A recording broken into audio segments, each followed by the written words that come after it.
व्यक्तित्व के धनी गोस्वामी तुलसीदास जी के बारे में हमारी चर्चा चल रही है।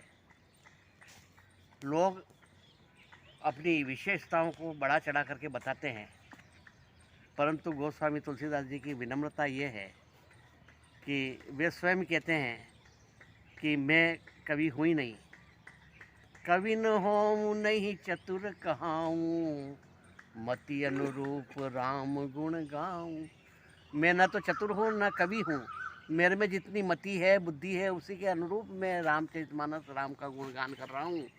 इसके समर्थन में उनने आगे जो चौपाई लिखी है कि कितनी तरह के अक्षर हैं, शब्द हैं, उनके शब्दों के कई अर्थ हैं और कई प्रकार के अलंकार हैं, कई प्रकार के छंद हैं, प्रबंध हैं, कई तरह के भाव हैं, रस हैं, भावों के भेद है, रस के भेद है, और कविता के कई गुण दोष और कई प्रकार है। परंतु मेरे में ये सब है ही नहीं। आखर अर्थ अलंकृत नाना, छंद प्रबंध अनेक विधाना, भाव भेद रस भेद अपारा, कवित दोष गुण विविध प्रकारा। परंतु मेरे में ये कविता के गुण दोष और कविता की जो क्षमता सामर्थ्य वो मेरे में है ही नहीं। अगर आप कहो तो ये बात मैं कोरे कागज पर भी लिख करके दे सकता हूँ। कवित विवेक एक नहीं मोरे, सत्य कहूँ लिखी कागज कोरे। मेरा तो जो भी कहना है वो सभी गुण से रहित है, परंतु उसमें विश्व को जो पूरा विदित है वो गुण एक है, और उसी को मान करके और लोग जिनकी अच्छी सुमति है और विवेकवान है, वे इस रामचरितमानस का पाठ करेंगे। भनिति मोरी सब गुण रहित, विश्व विदित गुण एक, सोई सुधारी सुन है सुमति, जिनके विमल विवेक। यही मेरे मन में भरोसा आया है, क्योंकि इसमें जो राम का नाम है वो सुसंग है, और जो सुसंग यानी अच्छा संगत होती है उससे आदमी को बड़प्पन प्राप्त होती है। जैसे धुआं कितना बुरा और कड़वा लगता है, परंतु यदि वो अगरबत्ती अगर के प्रसंग में आ जाए, चंदन के स्पर्श में आ जाता है, तो वही धुआं बहुत ही अच्छा और मन को भाने वाला होता है।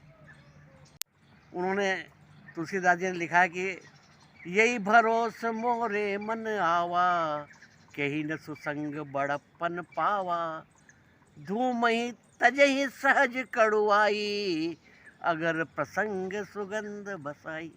तो अगरबत्ती का धुआं जैसे अच्छा लगता है क्योंकि वह सुसंग में है, इसी तरह से रामचरितमानस इसमें यही मह रघुपति नाम उदारा, अति पावन पुराण श्रुति सारा। इसके अंदर रघुपति राम का नाम है जो बहुत पवित्र है और सभी श्रुतियों और पुराण का सार है। मंगल भवन अमंगल हारी, उमा सहित जय जपत पुरारी।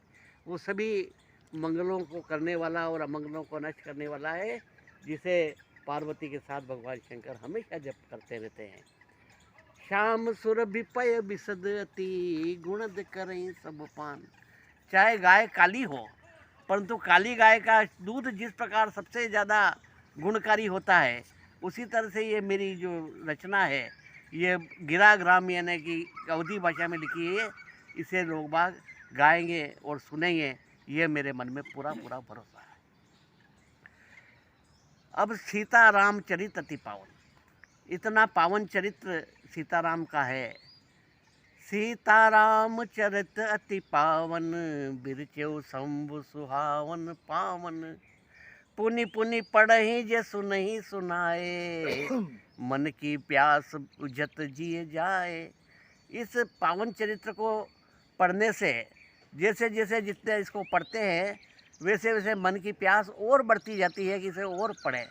और जो अल्पज्ञ होते हैं, कम जानकारी रखते हैं, वो सर्वज्ञ होने का दावा करते हैं, परंतु अल्पज्ञ होने का भाव ही सर्वज्ञ होने की मंजिल तक पहुंचाता है। अज्ञ सुखम आराध्य सुखतरम आराध्य विशेषज्ञ, ज्ञान लव दुर्विदग्धम च ब्रह्मा अपि न रोचे रंजयेत। जिसे ज्ञान है उसे तो अपन आसानी से समझा सकते हैं, और जो जिसमें बिल्कुल ज्ञान नहीं है उसे भी हम आसानी से समझा सकते हैं। परंतु जिसमें ज्ञान नहीं है और ज्ञान होने का दंभ घमंड जिसके अंदर है, उसको तो हम तो क्या ब्रह्मा भी नहीं समझा सकते हैं। परंतु तुलसीदास जी की विनम्रता ये है कि उनमें सभी का ज्ञान होते हुए भी उन्होंने अपने आप को सर्वज्ञ अल्पज्ञ कहा, इसलिए उनका चरित्र जो है वो अनुकरणीय है और वंदनीय है।